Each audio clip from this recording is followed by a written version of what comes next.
Welcome to the Northeast Kingdom Voice. I'm your host, Todd Pronto, interviewing our special guest today, who is your usual host, historian and real-life Carmen Sandiego, Scott Wheeler.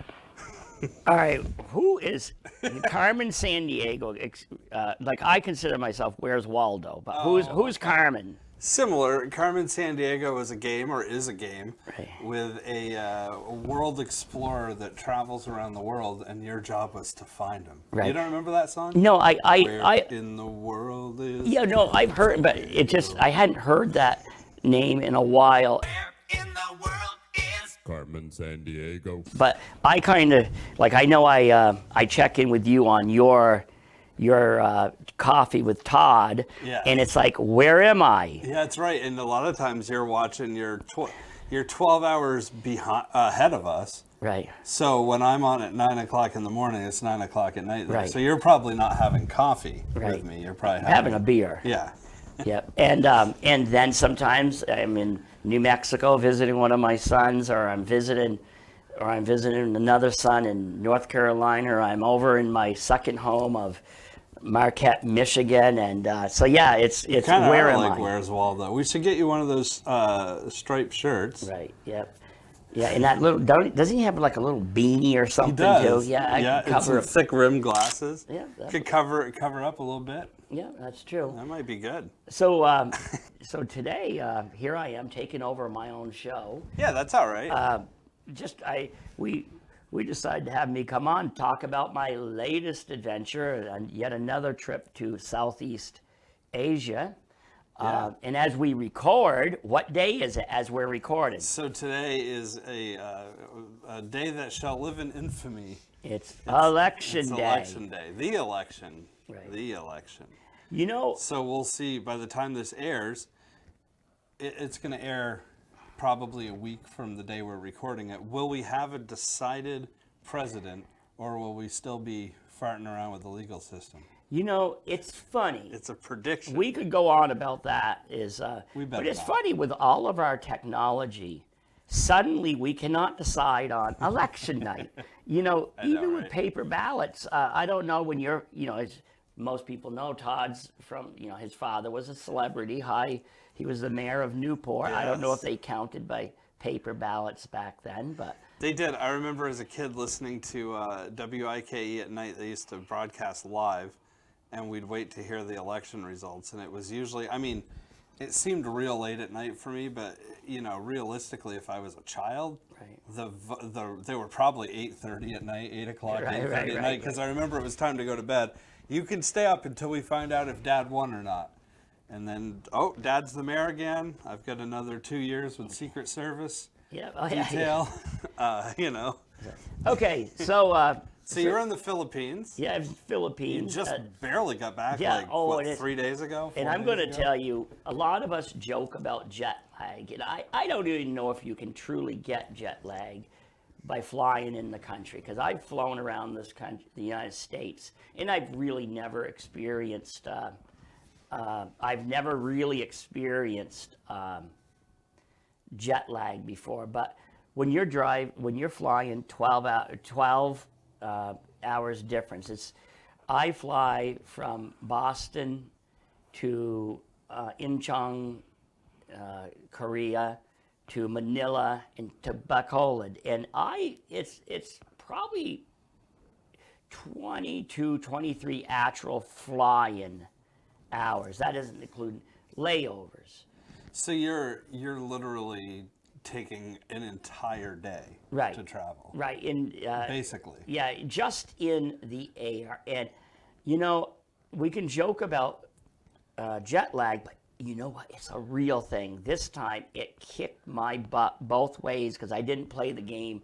There's games that you can play as an about maybe to lessen it, but I didn't play that game very well. If I fall asleep right now, don't worry. I'm just experiencing jet lag. We'll just get you some more coffee. Right.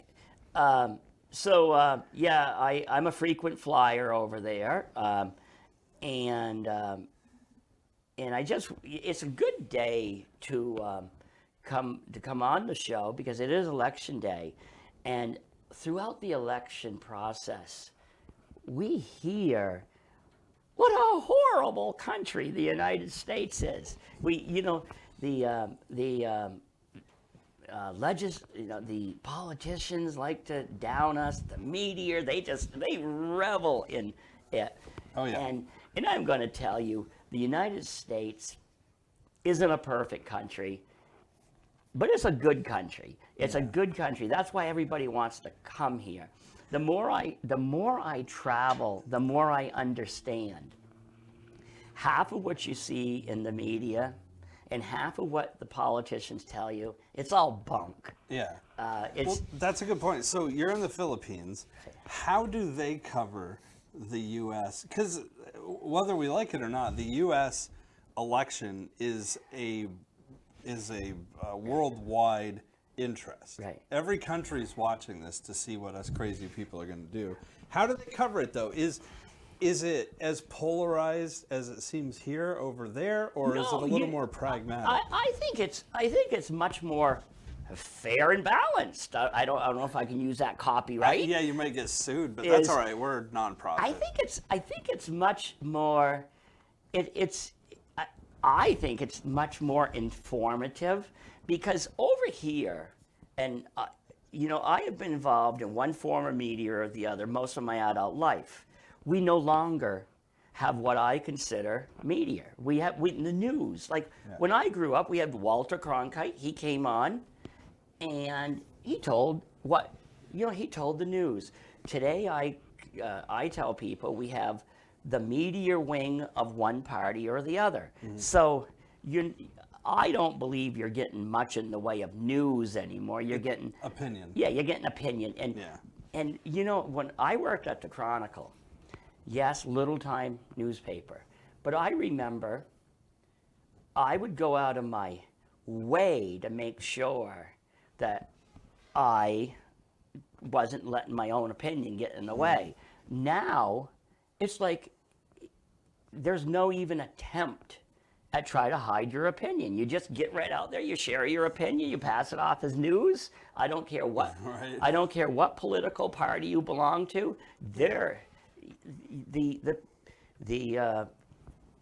news organizations cater to whatever flavor you want to be, and you just go to that channel. That's where you get your news. Yeah. So over there, I find it very refreshing to watch some of the news, and the people. It's interesting in the Philippines. When I first started going to Southeast Asia, I actually had to say, okay, where is the Philippines? Right. But with over there, I have a little coffee group that I go to, and these people are very in tune with what's going on. A lot of them are in tune with what's going on. Like, for example, I will say this politically. One of the things that they could not understand over there, they respect their elders, and when they talked about this topic, it was not political. When they talked about Joe Biden in his obvious case of cognitive decline, they were not saying this about him being a bad politician, but they were wondering, where are the people to protect him? Why are people? Right. Where was his wife? Why were they? Because in their society, they would not allow that. They would try not to allow that to happen. They're like they care. They actually in older age, they actually provide most of them with financial help. The kids do. So they were a bit perplexed on what kind of country would allow that. And so that was one thing they talked about. But the other thing, the young people, I don't even know who P. Diddy is. They know about P. Diddy and his, what was it, sexual escapades that's got him in a lot of trouble. It's crazy. It makes the Epstein thing look almost normal. Right. So they knew who P. Diddy was. Yes, over there, he 'cause was. Well, P. the Diddy- younger ones, Sure. they've been following P. Diddy. Oh boy, So that's interesting. Here's a question: how is the news there? Is it government sponsored news? Is it like the BBC where no, it's or a whole gambit. it's independent news? Yeah, though? it's a whole gambit of Okay. things, and They don't have their version of like Tucker Carlson I and Rachel I Maddow? I didn't watch those, and I got most of it from the internet. But I found it much more informative. And you know the other thing people love to say this. Wherever we go, people hate Americans. People hate us. Right. Well, I'm not going to tell you that people don't, but in my travels, I don't find it. No? When I went over there, and for those who may not know, but I do have a partner. She originally grew up. Nens grew up in the Philippines, even though she spent most of her working career as a nurse in the Middle East. And I went to her sister's house, and right there is a monument, a little monument of the Statue of Liberty. Yeah. It's because while we sit there and tear ourselves apart, rightly and wrongly, a lot of people understand the United States is a good country, a flawed country, but a good country. Well, we wouldn't have so many people trying to move to the country if we were a complete dumpster fire, as a lot of people would like you to believe that we are. I was talking to a guy from the Sudan. What kind of sedan? Yeah, Honda? the Sudan, and he said Americans don't even understand. He said this is such a great country, and he says Americans don't understand even the ability to publicly trash talk your president. He says, Right, that's a privilege. He said that is such a privilege. Sure. He said in his country of his birth, he said if you ever saw me again, it would be a long time. He says just the ability to speak against your government, he said, is an honor. Is a right that a lot of people, in some countries, are not afforded, and you can do it here relatively unscathed. Yeah, I think what a lot of people don't make the line in the sand on is that freedom of speech is something that we have in this country, which is amazing, but it doesn't protect you from public opinion. Right. It protects you from government prosecution. Right. So you can say Biden is whatever and not have to worry about ending up in jail. Right. Well, yeah. Or worse. Right. But that doesn't mean that the public isn't going to retaliate against you. I think people forget that a lot. And then my whole way of thinking has changed a little bit because of my travels. Like when Penny was still alive, we traveled around the country. She went through Europe with Emily, but I've just kind of upped our adventures. We've always traveled quite a bit. Yeah, but mostly in the lower 48. Right. Yeah. But now, after spending time in Southeast Asia, and I really want to go to Vietnam. That's one of my key places I want to go. But after spending time there, I'm so inspired. I'm inspired by our country, but I'm also inspired by the people of the Philippines. Yeah. Is when we talk about poverty in this country, when we talk about hard times, I'm going to tell you, I've been humbled. I thought I grew up poor. My father wasn't a high-ranking official like your father. He was on the planning commission, he was on the planning commission for years. But I thought I'd grown up poor. Yeah.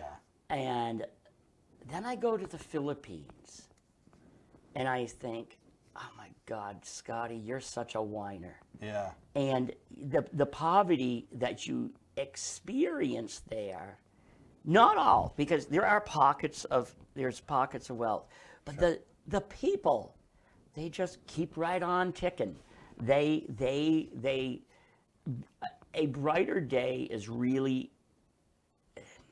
it's your opportunities to succeed in Southeast Asia is not anywhere near like in the United States. You know, we like to tell ourselves, oh, you can't succeed in the United States. Yes, you can.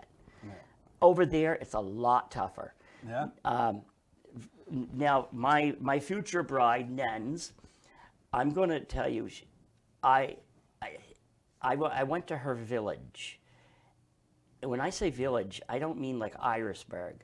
She grew up on a rice farm, and you actually have to walk into it, cross bamboo poles, and it's a real primitive rice village where they. What's the name of it?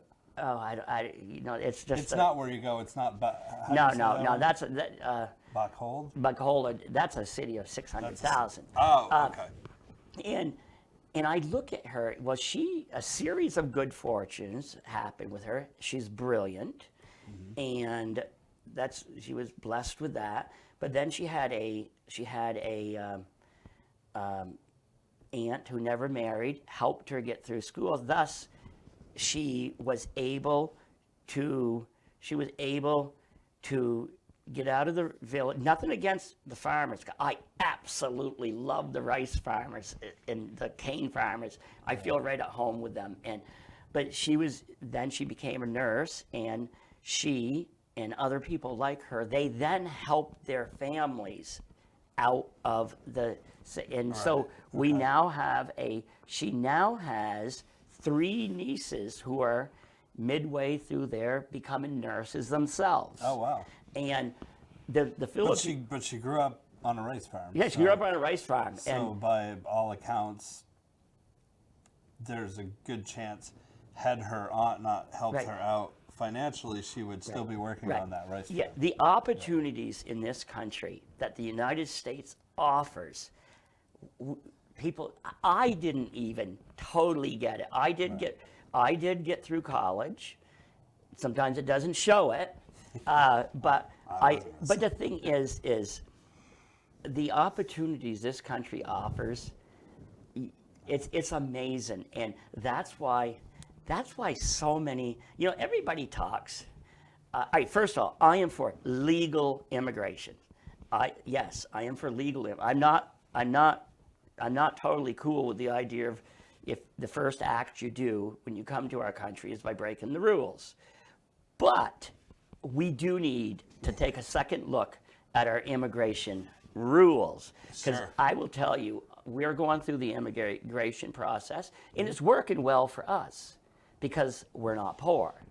I'm not rich, but we're not poor. So it's working well. But I'm going to tell you, some people who we really need in this country for workers, very good, hard-working people, they might not have the money. Well, yeah, so she's a nurse, right? Like, this country needs nurses. It should not be hard for her to come over. But how long is the process been so far? It's not really, it's frustrating, but it's not really. It's only been like 8 months, and it's going to be maybe over a year, but that's very doable. I guess it's not horrible, but we do live in a society now, and not just America, of instant gratification. Right. So 8 months seems like an eternity. Yeah, it does.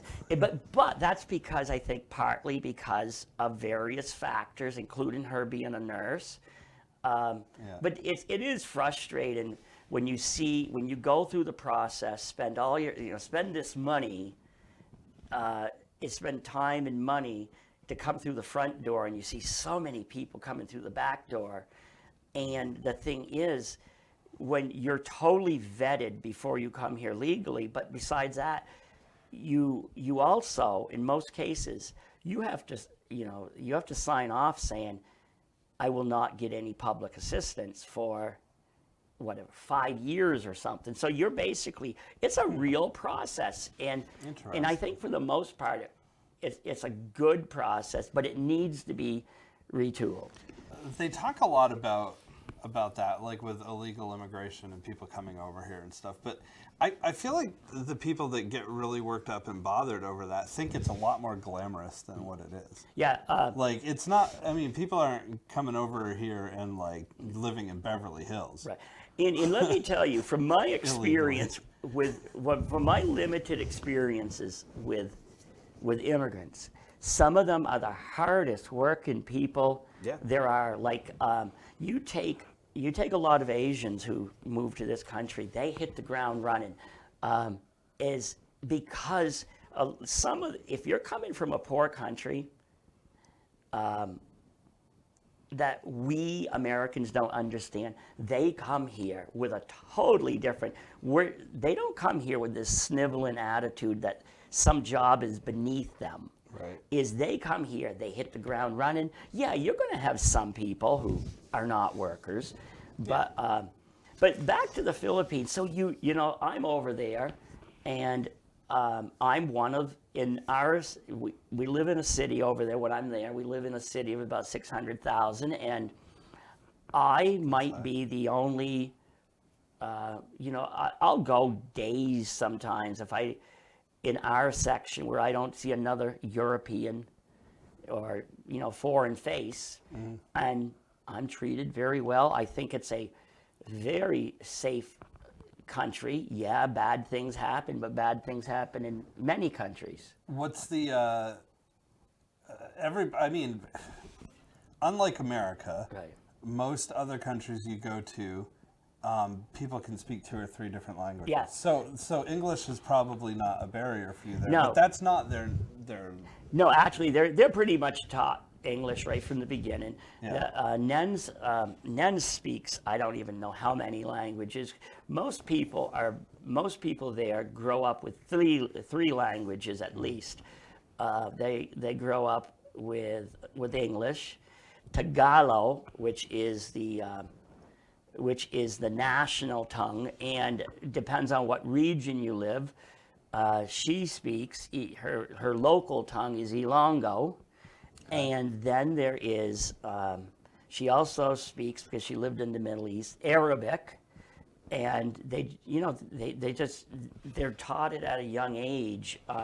I will tell you, there's one language that she's really struggling with, Northeast Kingdom speak, is she will ask me things like, Scott, because she's very fluent in English, she has that beautiful Filipino accent, but she'll say, what are you trying to say to me? Because I will say, I dear, put an R on the end, and she says, Scott, there's no R. There's no dear here. And I dear, or That's funny. yeah, and so I kind of throw her off with my Northeast Kingdom accent. But you don't need to. Are you learning a different language? You don't really need to. Oh yeah, no, Because you I've don't seen have. a lot of the photos, and we'll look at those in a bit. But a lot of the photos, the signs on like the stores and stuff that you sent me, they're in English. No, I don't need to. You know, if I need something in a store, I always try to find like one of the younger workers, because they're very fluent in English. They actually speak in many ways. So the older generations might not speak Yeah, English like as well. my Nens's parents, talking to them is, you know, I can talk to them, but usually through somebody. So let's look at some photos. Yeah, let's check here. them out because we're what are we at? We've got about 7 minutes left. So Well, this is just a photo of that's Fortune Town section of Bacolod, and it's really cool. The tricycles that everybody goes around on, they're just like with sidecars. you've sent me some video of the way traffic flows Yeah. down there. Let me just tell you, like I ride my bicycle to work most of the time, and I've gotten fairly used to weaving in and out Yeah. of traffic. But the traffic patterns Yeah. that you've shown me from Yeah. over there, I do not think I would get on my bicycle. No, I'm going to tell you, I drove this last time. Yeah, what's that like? Well, you have to forget what you have to forget what you've learned in the United States because it's totally different. And like there's very few little in the way of traffic lights. So I had one of my coffee club people tell me, I said, how do you do it? He said, when you go up to an intersection, you just go to it like you own it. Like with And- authority. yeah, with authority, and you do it. And I will tell you, sidewalks, crosswalks mean nothing over there. It's you have to kind of creep through you have to kind of when you're crossing, you just gotta go and you get between and. I actually drive Nens crazy now because I think I've all figured it out. So next photo is, and So what's that? They're sitting on the back of a. they load these you'll see entire families of 13, 14 people going down the road on these tricycles. They're just clinging it all over the place. And What do we got? 1, 2, 3, 4, 5, 6. There's at least 7 people in that photo, right? Yep. And next one. And this is just markets everywhere over there. Is you can buy anything on the side of I think this is a vegetable market. You have meat markets. You have people selling everything. People, because if you are poor there, if you don't work, you don't eat. You do not have a social, you do not have our safety net. Our safety net might not be perfect, but I'm going to tell you, it's far better than if these folks, they know what tough times are like, but they're also not afraid of work. They will do anything. And so these people get out there, they hustle their products right in the mornings. All right, next. Whoa, look at that. But you know what? That's cool. We could talk about the poverty there, but there's so much beauty. There's so much beauty, and this is the Mascara Festival. It attracts tens of thousands and from all over the place, and there's all these this huge pageant, and that's my Nens there, and like we go to some of the resorts there because they do have beautiful resorts. But I'm a person that I prefer to get to know the people. Right. And they're so welcoming to me. I actually think most of them like me because I'm a bit of a dork, and I will take part in their activities. And the next one, there I am. Oh, look at you. I am on a carabao. Okay, it looks like a bull. Yeah, to it's the a uneducated. carabao, and they're used for rice farming and cane farming. We were on in one of the rice villages where some of Nens's family lives, and they were the happiest group of people, and they loved this foreigner wanting to ride one of their carabaos. Is the caption on this, "Look, Nens, no hands"? Yeah. And these carabao, I find them very docile, and you'll see them work in the fields with the, sometimes they're riding them, other times they're pulling stuff. This is slowly becoming, the carabao are slowly being retired for modern technology. Yeah, tractors. Yeah, and and water, because you have to, a lot of the rice is, like they have different, they work the rice fields sometimes when they're covered in water. Now, do we have any more photos? Oh, there's me. That's me. That's a taxi. We get around. We have Nens has her vehicle there, but a lot of times we take these tricycles. We get around. So it's a car attached to a motorcycle. Yeah, it's a car. Yeah, it's tricycle. We call them tricycles, and they go all over. They pick you up, and you just give them whatever number of pesos. And I have no concept on the peso because I've given thought I gave the person a pretty good tip, and then says you just gave them a penny. And then other times I've double tipped them. I've actually given them the same amount as the product. I'm still learning. Well, you know, But that's pretty cool though. But I'm going to tell you, for people who, in a country that struggles, they keep on dreaming, they keep on working, and but I'm going to tell you, there's one thing I can't sugarcoat. I have a issue with I can't stand seeing the kids in the poor sections, the street kids, 4 or 5 years old on the streets, hustling for money. You know, we went to Nens and I were out, and we were out having coffee and something, and I looked over, and there's this like little 4-year-old. His nose is sticking against the window. Yeah. And they weren't this little boy and his either grandmother and brother or sister. They didn't want money. That ain't what they wanted. Something to eat. Yeah. And sorry, I can't pass that up. We bought them donuts, and I do understand we have poverty in the United States. We have pockets of poverty. There's no, no. And so I struggle. I want to save everybody, and I can't do it. Well, you're basically out of time on your own show. Right.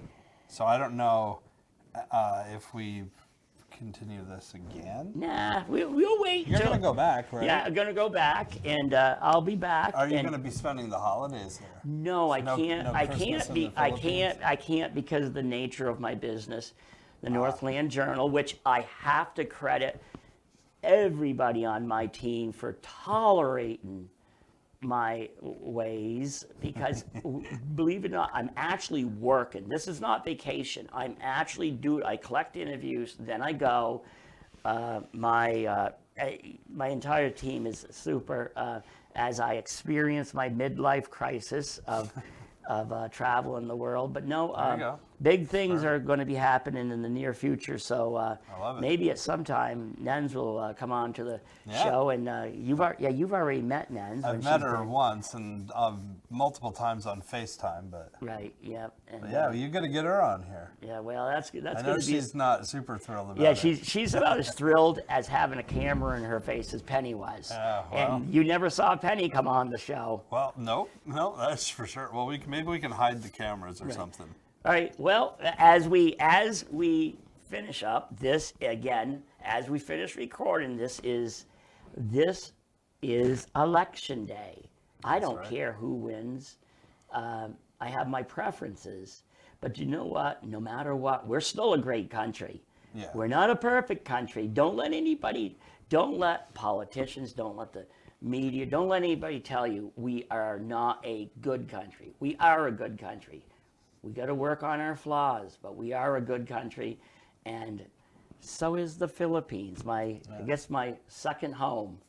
So thank you for tuning in to another edition of the Northeast Kingdom Voice. And the next time, Scott will be back as your host, and I'll be behind the camera where I belong. So have a great day, and thank you for watching. The Northeast Kingdom Voice.